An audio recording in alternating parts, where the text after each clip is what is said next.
दोस्तों स्वागत है आपका मेरे YouTube चैनल इंग्लिश बाबू पर। और आज इस क्लास में मैं आपको सिखाने वाला हूँ लेट का यूज़ कैसे करते हैं।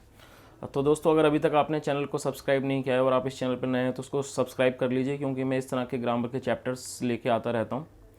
और दोस्तों आज जो हम यूज़ करने सीखने वाले हैं वो है, जैसे मैंने आपको बताया, लेट का यूज़। मैं आपको लेट का यूज़ बताऊँगा प्रेजेंट में, पास्ट में, फ्यूचर में। दोस्तों मेरी आपसे रिक्वेस्ट है, बिल्कुल भी स्किप करके ना देखें।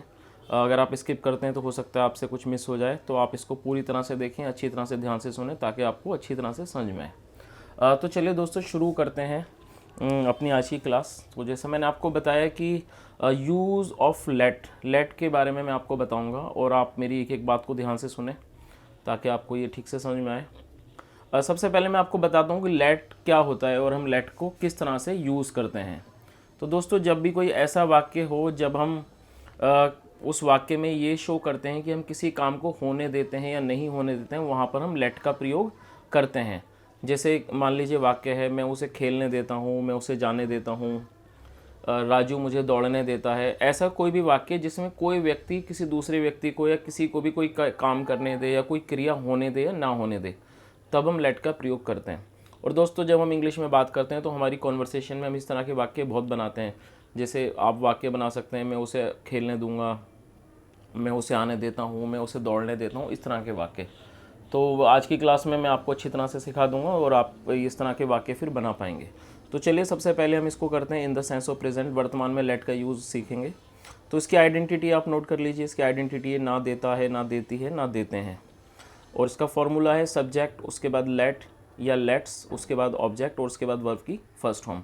तो दोस्तों यहाँ पर आपको एक चीज़ याद रखनी है कि जब आपका सब्जेक्ट होगा आई, वी, यू, दे या प्लूरल, तो वहाँ लेट का प्रयोग होगा। ही, शी, इट और सिंगुलर नाउन में लेट्स का प्रयोग होगा। उसके बाद आपका ऑब्जेक्ट लगाने और उसके बाद वर्ब की फर्स्ट फॉर्म। और नेगेटिव और इंट्रोगेटिव के साथ डू या डस का प्रयोग करते हैं। आगे चल के मैं आपको बताऊंगा वो हम कैसे यूज़ करेंगे। चलिए अब हम कुछ वाक्य बनाते हैं। जैसे वाक्य है, मैं तुम्हें गाना गाने देता हूँ। इसमें सब्जेक्ट मैं है तो मैं के लिए आई का प्रयोग करेंगे। आई, सबसे पहले हमने सब्जेक्ट लगाया, उसके बाद आई है तो हम लेट्स नहीं लगाएंगे, लेट लगाएंगे। आई लेट, और ऑब्जेक्ट है इसमें आपको, तो यू, आई लेट यू। और उसके बाद जैसे यहाँ लिखा है वर्ब की फर्स्ट फॉर्म, हम भी वर्ब की फर्स्ट फॉर्म लगाएंगे, I let you sing the song. तो दोस्तों काफ़ी इजीली ये वाक्य बन सकते हैं अगर आप फॉर्मूले को फॉलो करें और उसके अकॉर्डिंगली बनाएं। बस आपको छोटी छोटी चीज़ों का ध्यान रखना है ताकि आपसे कोई भी गलती ना हो। चलिए अगला वाक्य बनाते हैं। अगला वाक्य है, क्या तुम उसे मूवी देखने के लिए जाने देते हो। दोस्तों ये इंट्रोगेटिव सेंटेंस है क्योंकि इसकी शुरुआत क्या से हो रही है।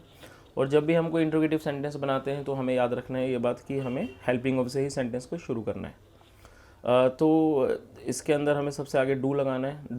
डू हमने इसलिए लगाया क्योंकि सब्जेक्ट यहाँ पर आप है, यू है, इसलिए हमने डू लगाया। Do you let him object है, फॉर्मूले के हिसाब से हमने यहाँ पर ऑब्जेक्ट लिखा। लेट के बाद do you let him go for watch the movie. अगला वाक्य देखते हैं। अगला वाक्य है, वो मुझे नहीं जाने देता है। ये नेगेटिव सेंटेंस है और वो के लिए हम ही का प्रयोग करेंगे। और ही के साथ डू नॉट नहीं आएगा, डज नॉट आएगा। ही, शी सिंगुलर नाउन के साथ डज नॉट आएगा नेगेटिव में। तो इसका आंसर क्या होगा, ही डज नॉट। डज नॉट के बाद हमें फिर लेट का प्रयोग करना है। और एक और बात बताता हूँ दोस्तों कि जब भी आप नेगेटिव इंट्रोगेटिव वाक्य बनाएंगे तो वहाँ पर आपको फिर लेट्स का प्रयोग नहीं करना, फिर आपको सिर्फ लेट ही यूज़ करना है, चाहे कोई भी सब्जेक्ट हो। तो यहाँ पर हम डज नॉट लगाया ही के बाद। He does not let, object इसमें मी और वर्ब में जाना, go. He does not let me go. चलिए दोस्तों हम इसका लेट का यूज़ पास्ट में सीखते हैं कि पास्ट में हम इस तरह के वाक्य कैसे बना सकते हैं आसानी से। तो आप देख सकते हैं in the sense of past. Past में हम क्या, सबसे पहले आइडेंटिटी देख लीजिए। ना देता था, ना देती थी, ना देते थे। या फिर इसमें ऐसे भी हो सकता है दिया वगैरह भी आ सकता है, जाने दिया, करने दिया। वो डिपेंड करता है सेंटेंस की टेल पर। अब जैसे कि सबसे पहले आप फार्मूला देख लीजिए। फार्मूला क्या है इसका, सबसे पहले हमें सब्जेक्ट लिखना है, उसके बाद उसके बाद डिड के साथ हमें लेट लगाना है, उसके बाद ऑब्जेक्ट और वर्ब की फर्स्ट फॉर्म। तो चलिए सेंटेंस बनाते हैं। सबसे पहले हम पॉजिटिव सेंटेंस बनाएंगे। पॉजिटिव सेंटेंस है, तुमने उसे खाना खाने दिया। ये पॉजिटिव है। सबसे पहले हमने सब्जेक्ट लिखा यू, उसके बाद हमने डिड लेट लगाया, helping of you did let. उसके बाद ऑब्जेक्ट है इसमें हिम और वर्ब की फर्स्ट फॉर्म लगानी है, you did let him eat the food. ये हो गया इसका पॉजिटिव। अब हम देखते हैं एक इंट्रोगेटिव सेंटेंस कैसे बनता है। सबसे पहले इसमें सेंटेंस देखिए आप, तुमने उसे क्यों गाने दिया। सबसे पहले इसमें देखिए डब्ल्यू एच फैमिली वर्ड आ रहा है क्यों। उस क्यों के लिए हमें वाई का प्रयोग करना होगा। डब्ल्यू एच फैमिली वर्ड सबसे आगे लगाते हैं वाई, उसके बाद हम इंट्रोगेटिव का फॉर्मूला अप्लाई कर देंगे। तो क्या आंसर होगा, वाई डिड, और डिड के बाद यू, उसके बाद लेट, फिर हिम, और उसके बाद वर्ब की फर्स्ट फॉर्म। तो क्या आंसर होगा, why did you let him song. सिर्फ हमें फॉर्मूले को ही यूज़ करना है, अपनी तरफ से कुछ भी ऐड नहीं करना। अगला वाक्य है उसने उसे नहीं जाने दिया। ये नेगेटिव सेंटेंस है, नेगेटिव के लिए हमें डिड नॉट का प्रयोग करना होगा। He did not let him go. Him यहाँ पे ऑब्जेक्ट था और वर्ब की फर्स्ट फॉर्म है। जाने को, जाने दिया, जाने को हम गो कहते हैं। चलिए दोस्तों हम आगे देखते हैं। In the sense of future. अब हम फ्यूचर के अंदर इसको लेट का यूज़ देखेंगे।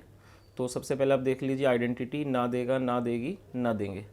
तो जब आप कोई ऐसा वाक्य बनाएंगे जिसमें ना देगा, ना देगी वगैरह आएगा, तब आप इसका यूज़ करेंगे। तो इसका फॉर्मूला देख लीजिए। फॉर्मूला है सब्जेक्ट, सब्जेक्ट के बाद आपको विल लेट का प्रयोग करना है, विल लेट के बाद आपको ऑब्जेक्ट लगाना है, उसके बाद वर्ब की फर्स्ट फॉर्म। ये भी ऑलमोस्ट जैसा आपने पहले सीखा उसी तरह से यहाँ पर भी इसको दिया गया है। सेंटेंस है वह मुझे जाने देगा। सो इसका सब्जेक्ट क्या है, वह के लिए सबसे पहले हम ही लगाएंगे, उसके बाद इसकी हेल्पिंग और we will let, he will let, object इसमें मी, और वर्ब है इसके अंदर गो, गो का मतलब जाना। तो क्या हो जाएगा दोस्तों, ही विल लेट मी गो। अगला वाक्य देखते हैं, तुम उसे बोलने दोगे। ये भी पॉजिटिव सेंटेंस है। तो इसमें सब्जेक्ट है यू, और यू के बाद हमने हेल्पिंग अप लगा दी will let, you will let, object है इसमें हिम, और वर्ब की फर्स्ट फॉर्म है इसमें बोलना, बोलने के लिए स्पीक लगाते हैं। तो क्या आंसर हो जाएगा, you will let him speak. अगला वाक्य है दोस्तों इंट्रोगेटिव सेंटेंस है ये, क्या तुम उसे यात्रा करने दोगे। दोस्तों इंट्रोगेटिव जब भी हम बनाएंगे तो सबसे पहले हमें हेल्पिंग अप लिखनी होती है, तो यहाँ पर विल आगे आ जाएगा। विल सबसे आगे लिख देंगे, उसके बाद हम सब्जेक्ट लिख देंगे, विल यू लेट, ऑब्जेक्ट है हिम, और वर्ब है तो यात्रा करने को ट्रैवल बोलते हैं। तो इसका आंसर हो जाएगा will you let him travel. तो दोस्तों इस तरह से हम लेट का यूज़ तीनों ही तरह प्रेजेंट, पास्ट और फ्यूचर में कर सकते हैं। और ये काफ़ी अच्छा चैप्टर है, क्योंकि लेट का प्रयोग हम अक्सर कॉन्वर्सेशन में करते हैं। जब हम इस तरह के वाक्य बनाना चाहते हैं तब हम लेट का ही प्रयोग करते हैं। तो दोस्तों मैं उम्मीद करता हूँ आपको वीडियो अच्छा लगा होगा और आपने काफ़ी कुछ सीखा होगा।